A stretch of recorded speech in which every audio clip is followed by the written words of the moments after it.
Most welcome everyone. आशा है कि आप लोग स्वस्थ होंगे और मस्त होंगे और केमिस्ट्री पढ़ने में आनंद ही आ रहा होगा। चलिए आज फिर हम लोग एक बेहतरीन वीडियो के साथ मिलते हैं। आज बेटा टॉपिक आपको क्या दिख रहा है? टॉपिक दिख रहा है धनायनों और ऋणायनों का बनना। धनायनों और ऋणायनों का बनना, जिसमें सबसे पहले हमारी आपकी चर्चा क्या चलेगी? धनायनों का बनना, फॉर्मेशन ऑफ पॉजिटिव आयन। देखो बेटा, कोई भी चीज आप लोगों को एक रीजन होता है। आपको कैसे पता चलेगा कि धनायन कैसे बनते हैं, ऋणायन कैसे बनते हैं? तो आप लोगों को परमाणु की संरचना में पहले पढ़ाया गया था कि जब कोई परमाणु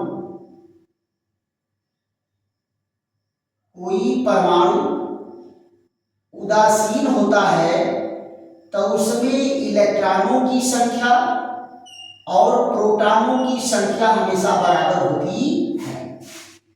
यानी प्रोटॉन की संख्या और इलेक्ट्रॉन की संख्या क्या होती है? बराबर होती है। जितने नाभिक में प्रोटॉन होंगे उतने ही बाहरी कक्षाओं में इलेक्ट्रॉन होते हैं। तो परमाणु क्या होता है? उदासीन होता है। क्यों? क्योंकि जितना इलेक्ट्रॉन पर ऋण आवेश है उतने प्रोटॉन पर धन आवेश होता है। अगर दोनों की संख्या बराबर है तो ये इसको उदासीन कर दिया, ये इसको उदासीन कर दिया। तो परमाणु क्या होते हैं? विद्युतः उदासीन होते हैं। अब जरा ध्यान दो, अगर परमाणु से इलेक्ट्रॉन निकल गया तो प्रोटॉन ज्यादा हो गया तो धनायन बन गया। इलेक्ट्रॉन परमाणु में आ गया तो इलेक्ट्रॉन ज्यादा हो गया। अगर बाहर से इलेक्ट्रॉन आ गया तो इलेक्ट्रॉन ज्यादा हो गया तो ऋणायन बन गया। परमाणु के नाभिक में प्रोटॉन पूर्णतः सुरक्षित होते हैं। ये न तो कहीं आते हैं न तो कहीं जाते हैं। रासायनिक अभिक्रियाओं में क्या होता है? इलेक्ट्रॉन निकलता है, इलेक्ट्रॉन आता है। अब जरा ये बताओ, ये आते जाते क्यों हैं? आते जाते इसलिए हैं कि ये चाहते हैं कि हमारा इलेक्ट्रॉनिक विन्यास अपने निकटवर्ती अक्रिय गैस के इलेक्ट्रॉनिक विन्यास के बराबर हो जाए। क्यों? क्योंकि अक्रिय गैसों का इलेक्ट्रॉनिक विन्यास क्या होता है? बहुत ज्यादा अस्थायी होता है। और अस्थायी होने का प्रयास हर परमाणु करता है कि मेरा भी इलेक्ट्रॉनिक विन्यास अस्थायी हो, है ना? तो ये क्या करेगा? अस्थायी होने के लिए या तो इलेक्ट्रॉन लेगा, या तो इलेक्ट्रॉन देगा, और या तो इलेक्ट्रॉन की साझेदारी करेगा। और जितने इलेक्ट्रॉन लेगा, जितने इलेक्ट्रॉन देगा या जितने इलेक्ट्रॉन की साझेदारी करेगा वही तो संयोजकता है। पिछले वीडियो में संयोजकता पर चर्चा हमारी आपकी हुई थी, क्लियर? तो ये इलेक्ट्रॉनों के आने और जाने से धनायन और ऋणायन बनता है।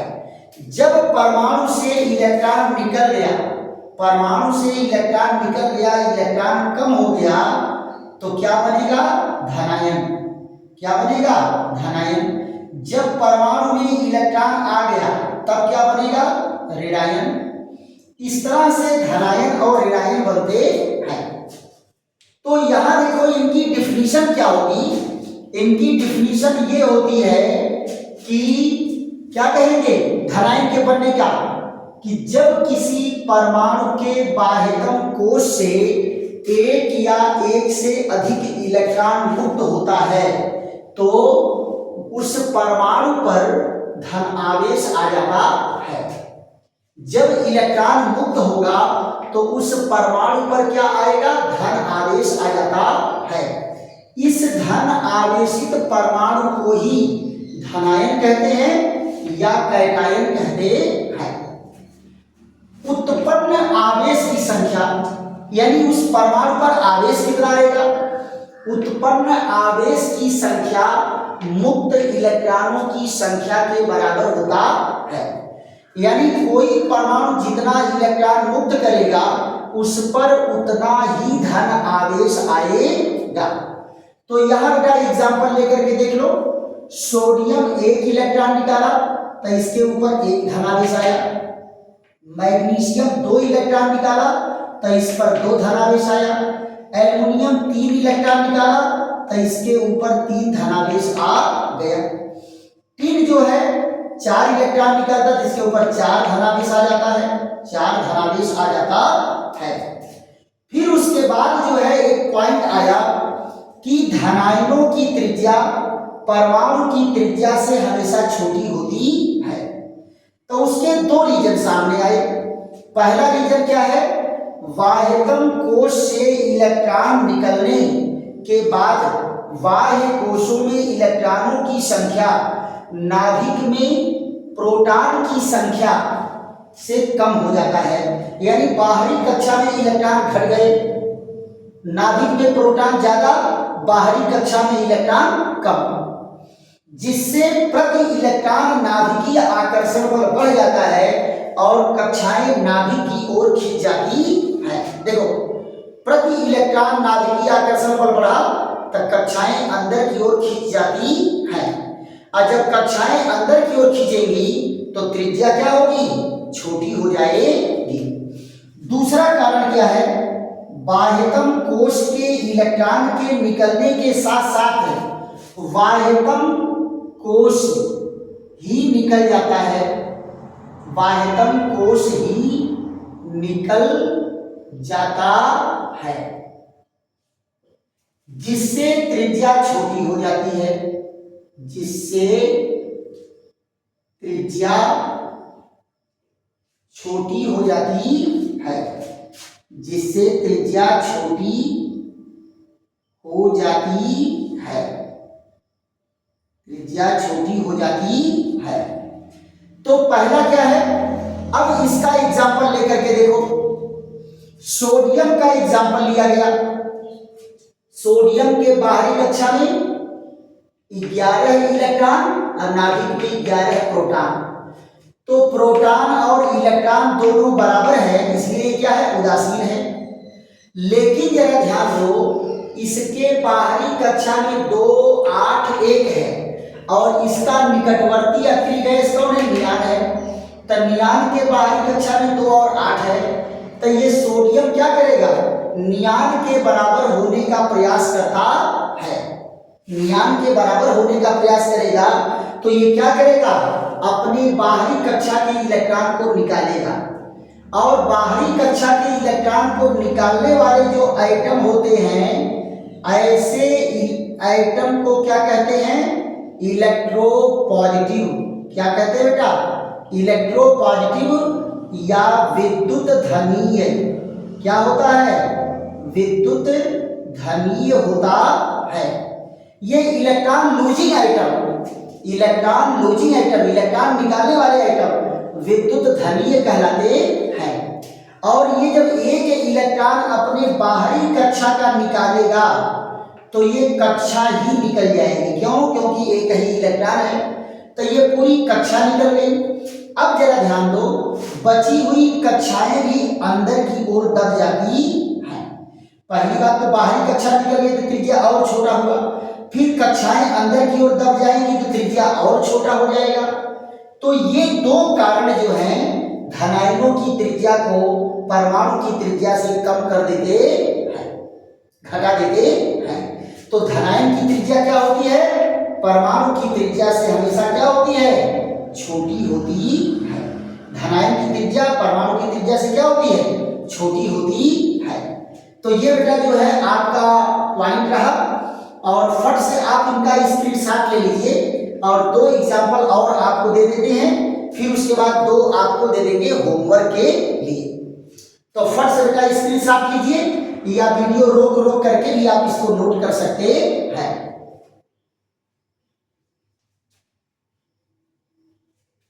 अब 2 एग्जांपल हमारे पास क्या है, मैग्नीशियम और एल्युमिनियम। मैग्नीशियम और एल्युमिनियम आपको बताएंगे।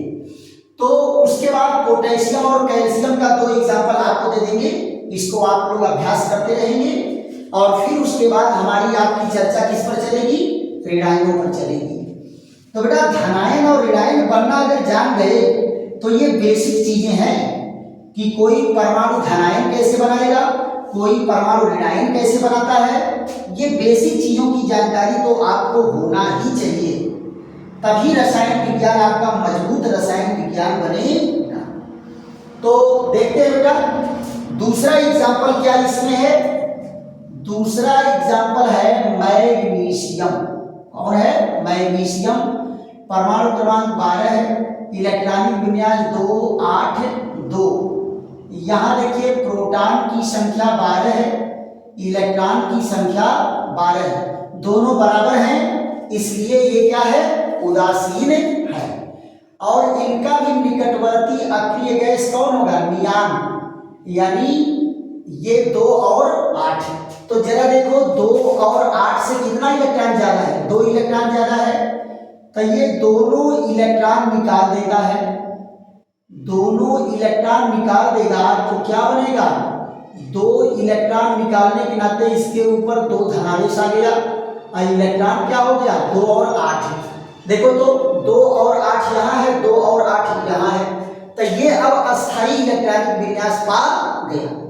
अब ये न तो इलेक्ट्रॉन देगा न तो लेगा, क्योंकि ये बहुत अस्थाई हो जाता है। यहां जरा देखो प्रोटॉन की संख्या कितनी है, 12, इलेक्ट्रॉन की संख्या कितनी है, 10। कितने प्रोटॉन ज्यादा हैं, 2, तो 2 प्रोटॉन का धनावेश होता है। अब आप जरा देखिए पहली कक्षा में यहां पर 12 प्रोटॉन नाभिक में है, पहली कक्षा में 2 इलेक्ट्रॉन, और दूसरी कक्षा में 8 इलेक्ट्रॉन, 1 2 3 4 5 6 7 8। और यहां जरा देखो तीसरी कक्षा में 2 इलेक्ट्रॉन, 1 इलेक्ट्रॉन, 2 इलेक्ट्रॉन। ये है मैग्नीशियम। कौन है, मैग्नीशियम। क्या करता है, बाहरी कक्षा के दोनों इलेक्ट्रॉनों को निकाल देता है। तो बाहरी कक्षा के इलेक्ट्रॉन निकलने का मतलब क्या है कि पूरा बाहरी कक्षा ही निकल गया, और जो बचे हुए इलेक्ट्रॉन हैं वो नाभिक की ओर खिंच जाएंगे, तो त्रिज्या और छोटी हो जाएगी। यहां देखिए प्रोटॉन बराबर कितना है, 12 है, इलेक्ट्रॉन देखो ये कक्षाएं अंदर की ओर खिंच गई, तो 1 इलेक्ट्रॉन यहां, 1 इलेक्ट्रॉन यहां।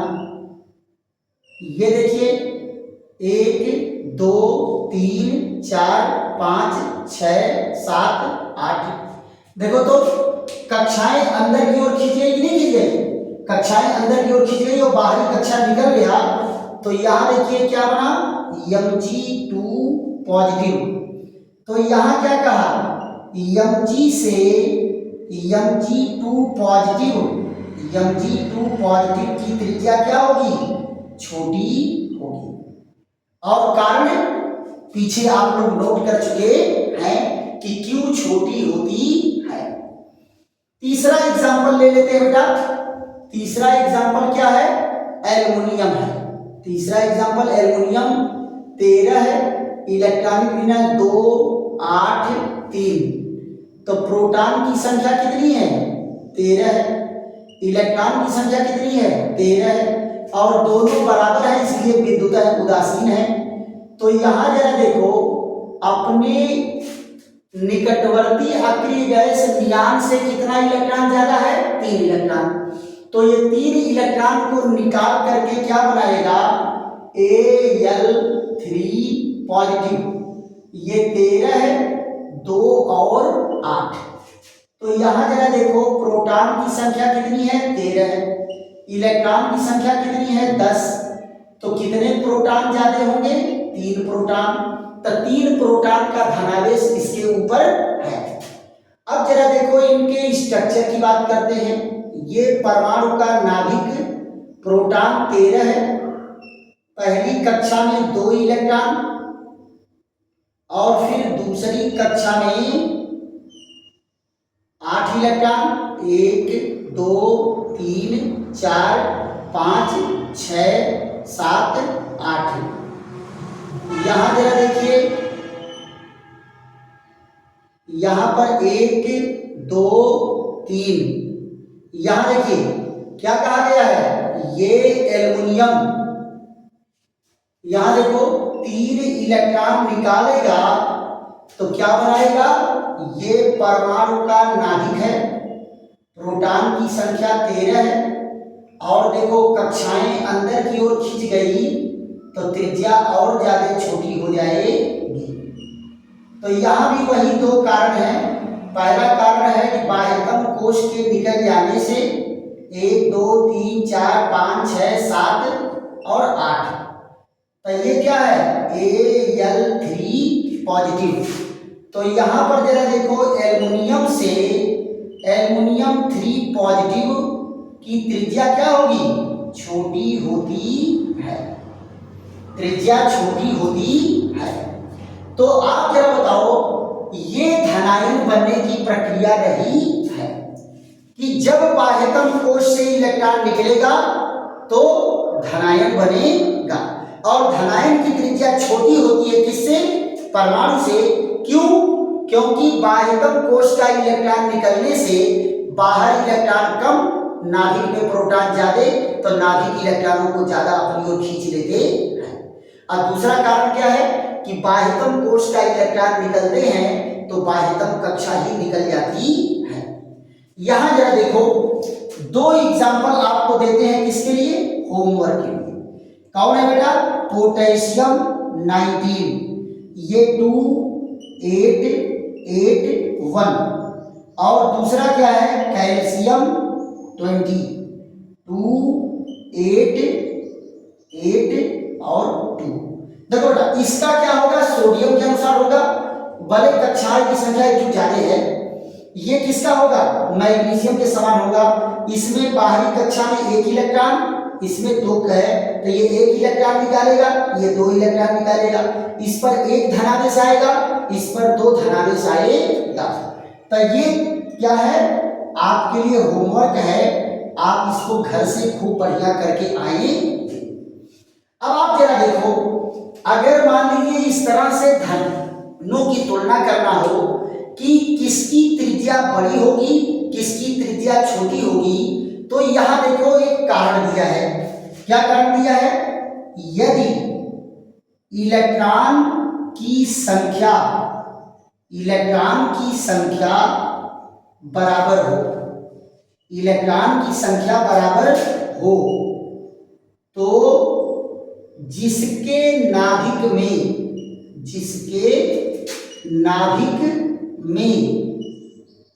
प्रोटॉन अधिक, जिसके नाभिक में प्रोटॉन अधिक होगा त्रिज्या अधिक होगा, त्रिज्या उसकी छोटी होगी, त्रिज्या उसकी छोटी होगी। देखो बेटा क्या कह रहे हैं कि अगर बाहरी कक्षा में इलेक्ट्रॉन बराबर है, तो जिसका प्रोटॉन सबसे ज्यादा होगा उसकी त्रिज्या सबसे छोटी होगी, जिसका प्रोटॉन सबसे ज्यादा होगा त्रिज्या छोटी होगी, जिसका प्रोटॉन कम होगा उसकी त्रिज्या बड़ी होगी। तो एक तुलना करके आपको मैं दिखा देता हूं, आप जरा देखो, ये है sodium 1 positive, magnesium 2 positive, aluminium 3 positive, ये देखिए, ये इनके क्या है, नाभिक में बाहरी कक्षाओं में इलेक्ट्रॉन की संख्या सब में 10 है, 2 और 8, इसमें भी क्या है 10 है, 2 और 8, इसमें भी क्या है इलेक्ट्रॉन 10 है, 2 और 8, राइट।